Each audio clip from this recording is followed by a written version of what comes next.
You're tuned in to the Ross Tucker Football Podcast, guiding your gridiron journey, none other than your host, former NFL lineman, Ross Tucker.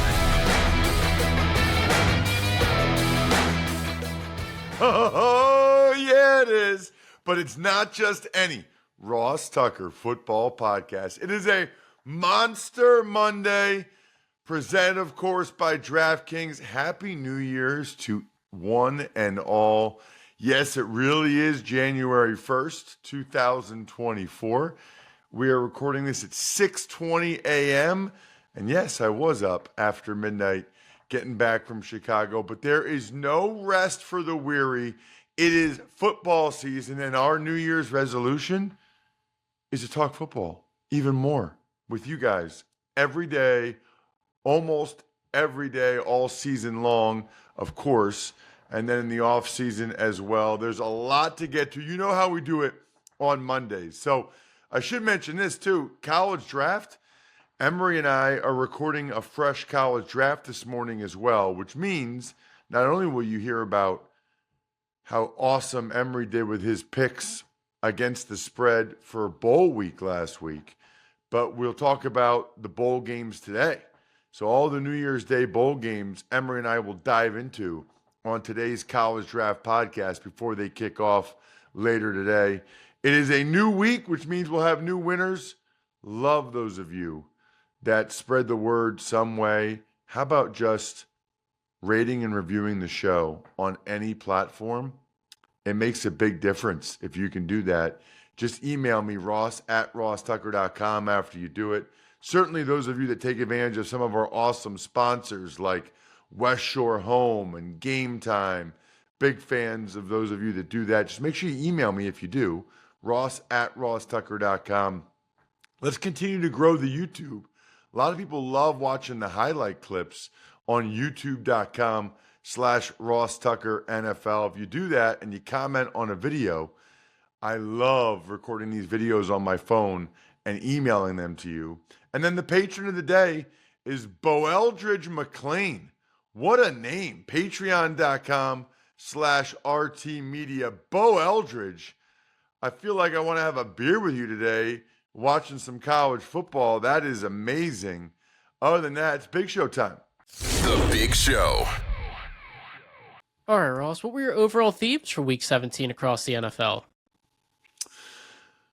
I guess I have a few, Jack, one of which, and I talked about this late last week, and I even wrote about it in my column for the 33rd team. There's no such thing as meaningless games. Doesn't exist in the NFL. I know what people mean. I know what they mean, which is, well, this game does not have any playoff implications. That's fine. That's very different in my mind than saying a meaningless game. Because there's a lot of teams out there that had quote-unquote meaningless games that played their you-know-what's off. You know, how about the Patriots? They were right there with the Bills. How about the the Chicago Bears? They knew they weren't making the playoffs. They still go out and beat a team that had a better chance than them, the Falcons, by 20 points, the game I called. I mean, the New York Giants, they're not playing for anything. The Rams are trying to clinch a playoff berth. And here the New York Giants come in and get very close to knocking them off. And of course, the biggest and best, or I guess worst example of that, depending on your perspective, the Arizona Cardinals. The Arizona Cardinals go on the road to Philadelphia at 3-12 as double-digit underdogs and knock off the Eagles, who had everything to play for in terms of the NFC East and the number 2 seed. It was all right there for Philadelphia, but they were not able to take care of business. And that's because the Arizona Cardinals came to play. They had a great plan. They played well. We'll get into that game in particular later. Something I'm passionate about is this idea of meaningless games, and my belief that there's really no such thing. I think one of the other things that jumps out to me, Jack, and this is probably a little bit disappointing, is the amount of teams that are now able to like rest their players because of their results. Not a fan of that, obviously. I don't think that, I mean, it's good for those teams. Congratulations for those teams.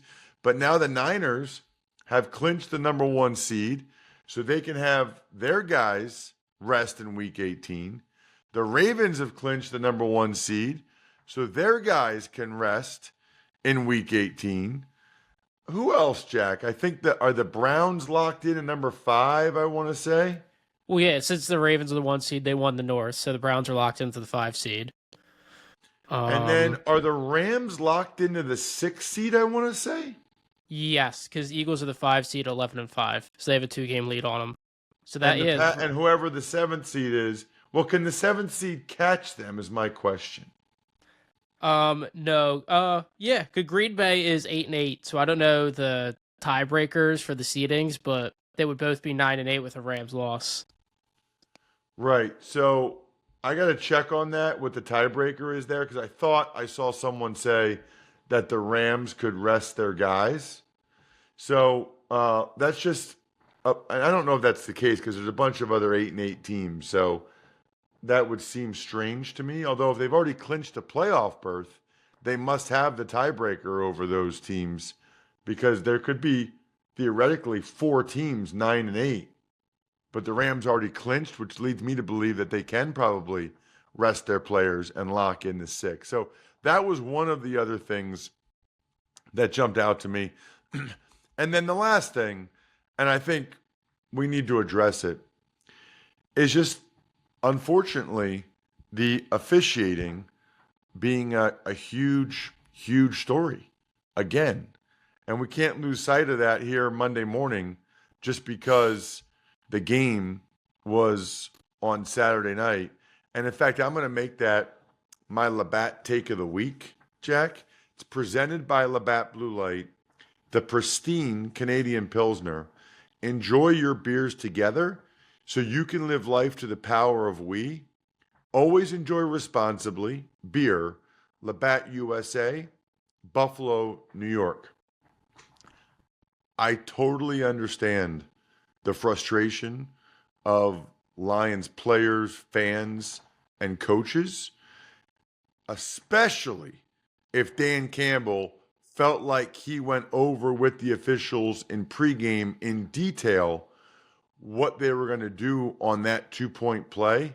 However, and this is important because I was a guy that at times had to report as eligible, the Lions sent 3 linemen over to Brad Allen in an attempt to basically trick and confuse the Cowboys as to who was eligible and who wasn't.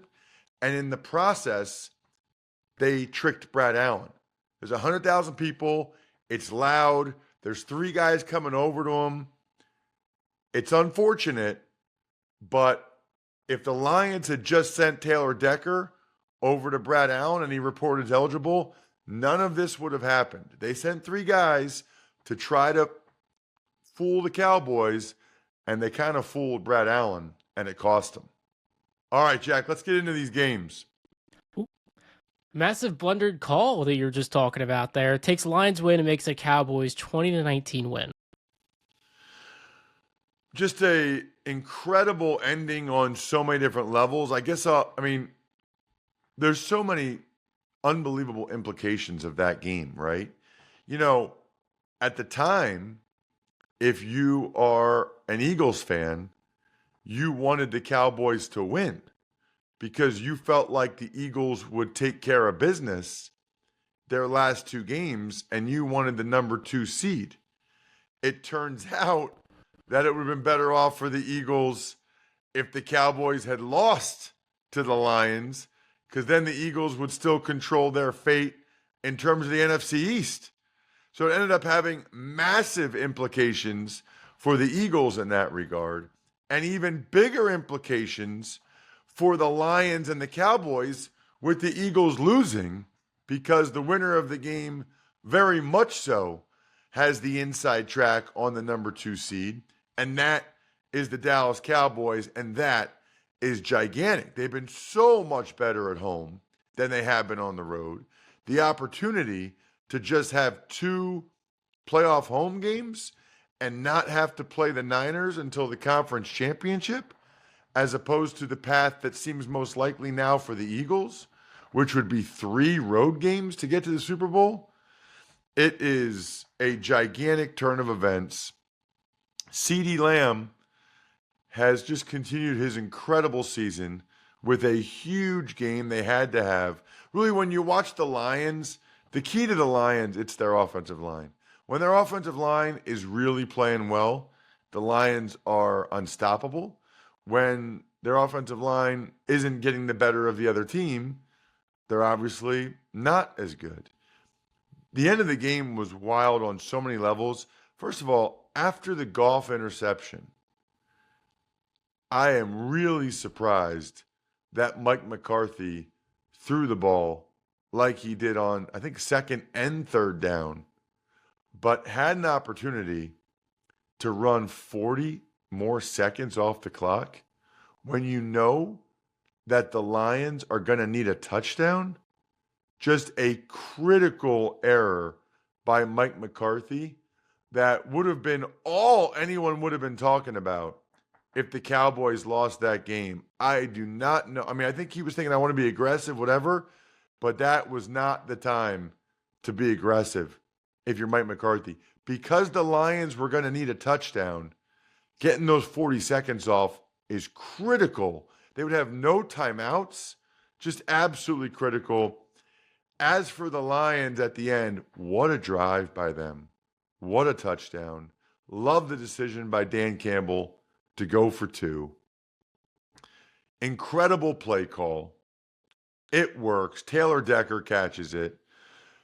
I already talked about my feelings on it. Look, it's disappointing, and it's a raw deal for the Lions. But like I said, they did create intentional confusion for the Cowboys, and it ended up confusing Brad Allen. And that is extremely, extremely unfortunate. I do think, by the way, it's a little surprising that even after the penalty, Dan Campbell still went for 2 after that, back at the 8-yard line. Probably would have kicked the extra point, but then Micah Parsons jumps off sides. So they go right back to the 3 or whatever and have another chance and almost get it. What a fantastic football game. Baltimore locks in the 1 seed, and Lamar's MVP race is all but said and done with a dominant 56-19 win over the Dolphins. I'm not surprised the Ravens won. I'm surprised the way in which they won. Now, the Dolphins are in a bad way now. I mean, they didn't have Jalen Waddle for this game. They didn't have Raheem Mostert, who was inactive, we found out right before the game. Then Bradley Chubb gets hurt during the game. Just a disastrous game for the Dolphins with their showdown coming up Sunday night against the Bills for the AFC East crown. The Ravens took turns getting takeaways and turning them into touchdowns. As you're right, I mean, Lamar Jackson, perfect passer rating. His statistics were ridiculous in the game. 2 was interceptions. Tyreek bobbles what would have been a touchdown. Didn't really let the Dolphins stay in the game. I mean, it looked like it might be score for score early, but then the Dolphins just couldn't keep up, and the turnovers were a big reason why. Countless turnovers during the Bills-Patriots game, but Buffalo's able to squeak by 27-21.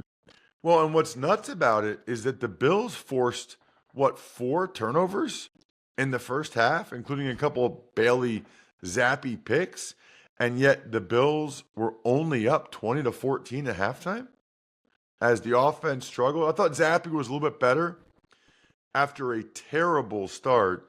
Obviously, not good enough. He's not the answer. We know that. And the Patriots got off to a great start with Rager having that kickoff return for a touchdown. How about Rasul Douglas, by the way? Rasul Douglas, for the Eagles was not very good. For the Jags, not very good. Then for the Packers, he was like a great addition, and then they kind of got tired of him. Now he goes to the Bills, and now he's a great addition again. Justin Fields and Matt Eberflus, they pretty much gained their job security for next year with a big 37-17 win in snowy Chicago. So I don't really have a press box food report because I did not go up to the press box because the broadcast booth is on the other side. So I didn't go up to the press box. In the broadcast booth, they did bring over some sliders, hot dogs, quesadilla, which was good. I don't know if you saw this on social media, Jack. I'm at Ross Tucker NFL. You're at Ross Tucker Pod, or we're at Ross Tucker Pod. They had the sliders and hot dogs and the quesadillas. So right before halftime at the 2-minute drill, I put a couple chocolate chip cookies on top of the heated bins because they were hard. So I was like, oh no, that's not going to be good. I need warm chocolate cookies. It's cold in this booth at halftime. And everybody in the booth was in awe. They had never seen it before. They thought it was the greatest thing they've ever seen. Me putting the chocolate chip cookies on top of those. I don't even know what you call those things. Anyway, Justin Fields was insane in the game. It was so cool, I must say. And I appreciate the feedback I got from some of you. So cool to do a snow game at Soldier Field. Just kind of another bucket list thing, right? Snow game, Soldier Field on TV. Entertaining game.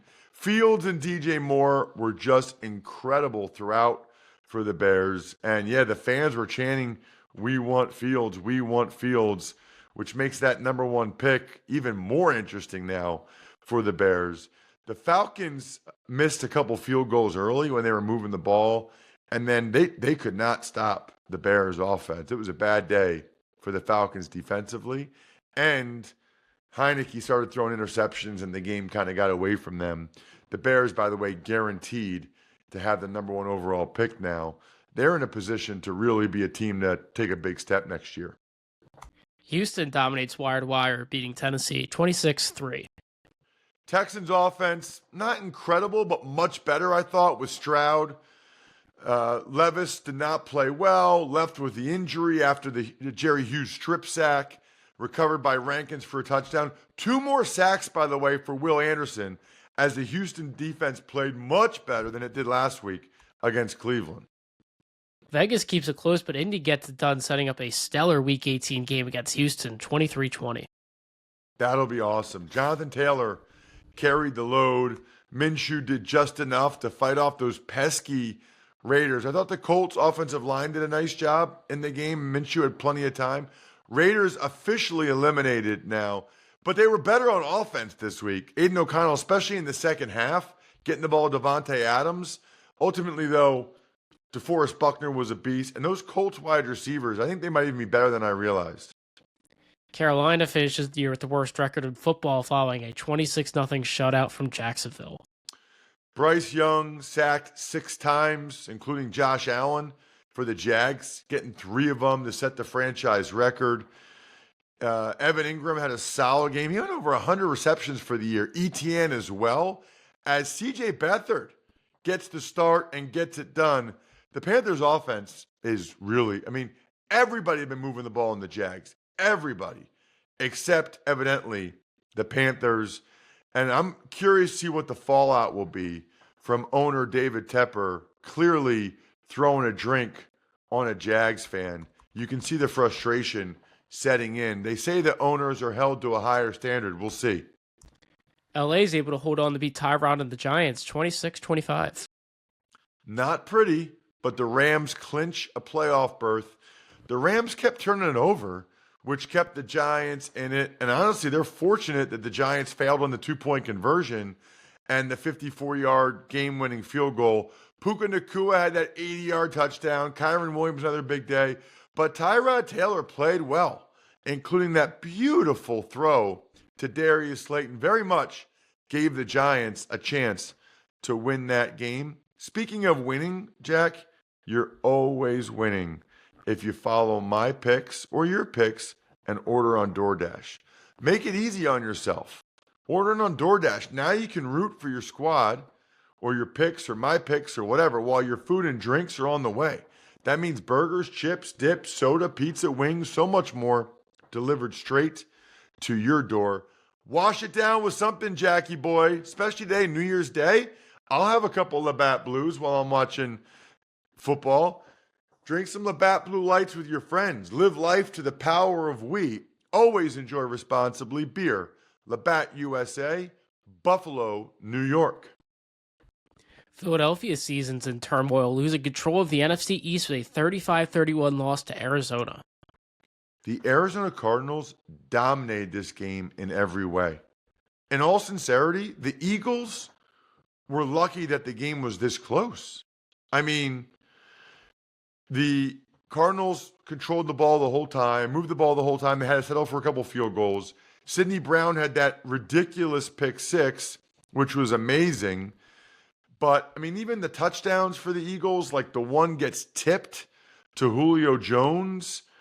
The Eagles' offense, I thought, was okay, but they had no answers whatsoever to stop the Cardinals. Kudos to Jonathan Gannon and the Bird Gang, the Arizona Cardinals, for getting that win. That's one where Kyler Murray is certainly helping his status in Arizona for sure. New Orleans beats up on Tampa Bay on the road 23-13. Saints defense totally dominated. The Bucs couldn't do anything and fall behind 20-0. Derek Carr, very efficient, getting the ball out, in particular to Juwan Johnson, even though Kamara was out for most of the game. San Francisco gets the number 1 seed after beating the Commanders 27-10. How about Jacoby Brissett? He's going to get the start. Then he's a late scratch with a hamstring injury. So Sam Howell starts. Purdy was typically efficient, bouncing back from that horrible Monday Night Football game. Thought Sam Howell was solid in the first half. Got the ball to McLaurin. Brian Robinson was pretty good. Then the second half happened. Started throwing picks. McCaffrey has a minor calf injury. So Elijah Mitchell had a good game. Huge for the Niners that they lock in the bye and they lock in that they can rest next week. McCaffrey gets 3 weeks now to rest that calf. Gigantic. Mike Tomlin records his 17th straight winning season following a 30-23 road victory in Seattle. It's just unreal. It's just unreal. The Steelers never die. Mike Tomlin does it again. 30 points again, with Mason Rudolph getting the ball to Pickens, Deontay Johnson, plus the Steelers really ran it well. Seattle had their chances, but, you dropped the Metcalf touchdown, strip sack. Seahawks had a chance to pretty much cement their playoff berth. Now they're in for a battle. Meanwhile, the Steelers right back in the mix in the AFC. It's unbelievable that they can lose the games they did and then bounce back and win these games that they've won. No Russ needed. Denver's back to 500 with a 16-9 win against the Chargers. Thought Stidham was solid for the Broncos, but they're eliminated from the playoffs anyway. Easton Stick and the Chargers moved the ball, but had to settle for field goals. Story of the Chargers' life. Khalil Mack, by the way, setting a career high of 16 sacks. Kudos to him. 8 straight AFC West titles for the Chiefs, who beat the Bengals 25-17. That is unbelievable. 8 straight division titles. Big plays from Mahomes to Justin Watson to Rashee Rice. They got a couple of long Isaiah Pacheco runs. That led the way. The Bengals actually got off to a really good start. Jake Browning and Bengals, great start. They had 17-13 lead. But after Mixon got stuffed on the 4th and 1, the Chiefs had all the momentum. How about Butker? What do you have, 7 field goals, I think?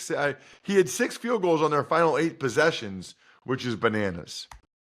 Packers gained footing in the playoff hunt while also simultaneously eliminating Minnesota 33-10. Very interesting game because I really thought there'd be more points. The Packers defense had been terrible, but the Vikings' decision to start Jaron Hall backfired in a major, major way. And then, conversely, boy, oh boy, I mean, the Vikings couldn't slow down Jordan Love. One of his best games of the year, even without having like Wicks or Christian Watson. Jalen Reed had a good game before he got hurt. Heck, even had Bo Melton making plays. And now the Packers, right now, they would be in the playoffs if they started today. Kudos to them, but they got to finish against a good Bears team next week. Other than that, what a fun weekend. I think we're done here. Thanks for tuning in to the Ross Tucker Football Podcast. Make sure to also check out Even Money, Fantasy Feast, and College Draft, all on the DraftKings Network, YouTube, or subscribe to the podcast on your favorite platform. Shout out myfrontpagestory.com. You know I love it. You know Valentine's Day will be here before you know it. SteakhouseSports.com, BackOfficeSchedule.com, HumanHeadNYC.com, Sporticulture, Pizza Boy Brewing.